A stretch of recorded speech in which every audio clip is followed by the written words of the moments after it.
Hi friends and family, thanks for watching. I'm gonna do my first quickie yoga video today. I'm calling it Quickie for Our Hippies. So our first pose, we're going to sit on the ground and bring the soles of our feet together.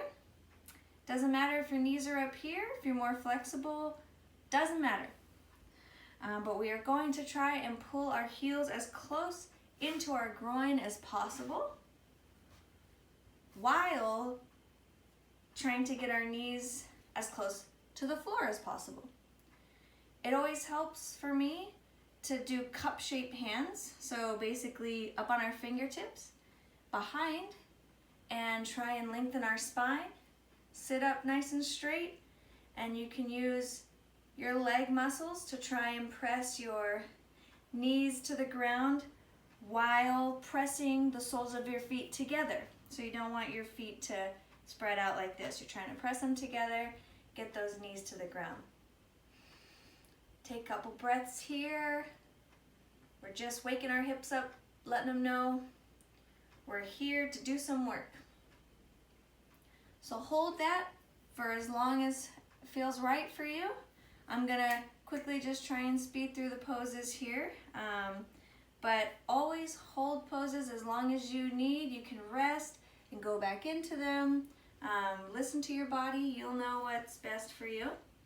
So this next pose, we're gonna stack our legs like fire logs.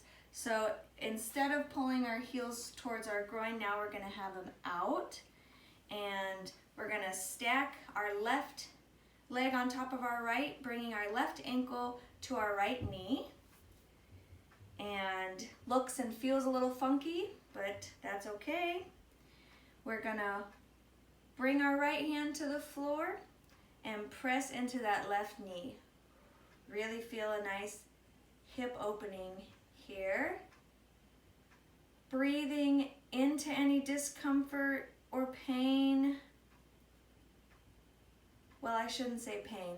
You don't want to feel pain. Discomfort is okay because we are working through the tension in our bodies. Pain means stop. But taking long, deep breaths into the areas that are tight. We'll let that go. Change the cross of the legs. So the outer right ankle on the left knee. Make sure left foot is out. Left hand on the ground, press down on that right knee.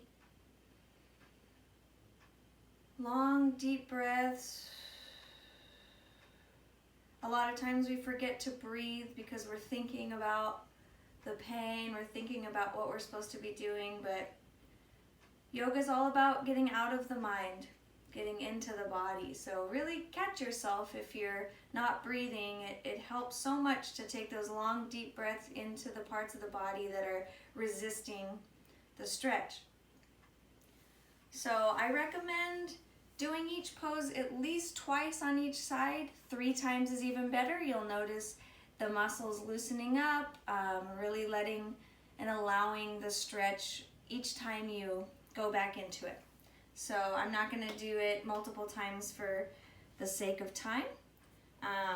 So this next stretch, we're bringing both ankles to the ground, and we're kind of crossing one leg over the other.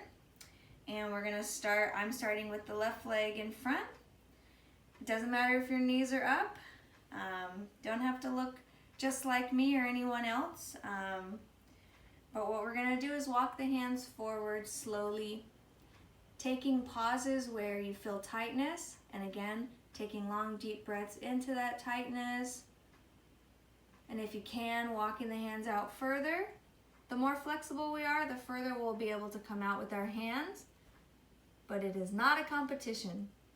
So wherever you feel like this is it, it's going to be too painful after this, just hold there. Take long, deep breaths in and out. And we're going to repeat that on the other side. So we're going to switch legs, cross the right leg in front. Same thing, slowly walk the hands out. Breathing, breathing, breathing. Boy, if you're really flexible, you might even be able to get your head to the ground.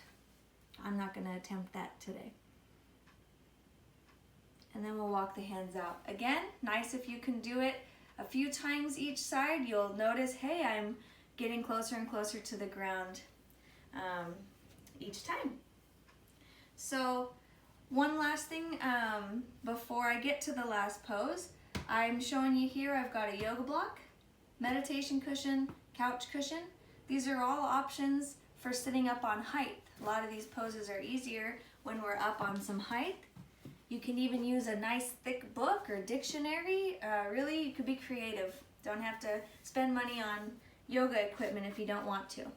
But I'll just show you here that first pose when we brought the soles of our feet together. If you're up on some height, if you're more flexible, it helps to give your hips more area to work with. And I like to kind of press into one knee and turn to the side.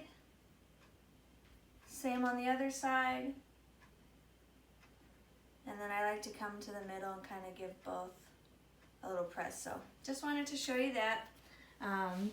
If you're feeling a lot of discomfort in poses, sometimes the answer is just getting up on some height. So the last pose looks pretty silly. It's always funny when a family member walks in right in the middle of this one. But we're going to come up on our hands and knees, and we're going to spread our knees as far as we can. It's definitely one of my least flexible areas of the body. And what we're paying mind to here is that our legs are creating a perfect 90-degree angle. So use your eyes, make sure your feet aren't too far out or too far in on both sides. And we're just chilling here. You can be up on your hands, you can come down on your forearms if that feels nice, and we're kind of pressing back.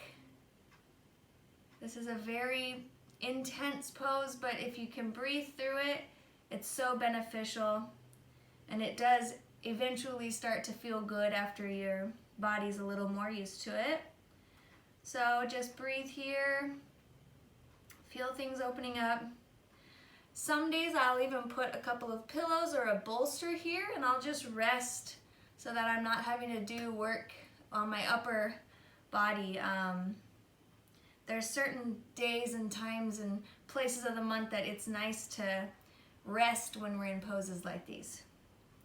And when you come out, just be gentle with yourself. Slowly bring your legs back together. And I like to just kind of rock it out. Always like to thank my body anytime I've done any yoga, even if it's for 5 minutes. So pat yourself on the back. Thank you for watching. I'll post my next yoga quickie video soon. Have a good day.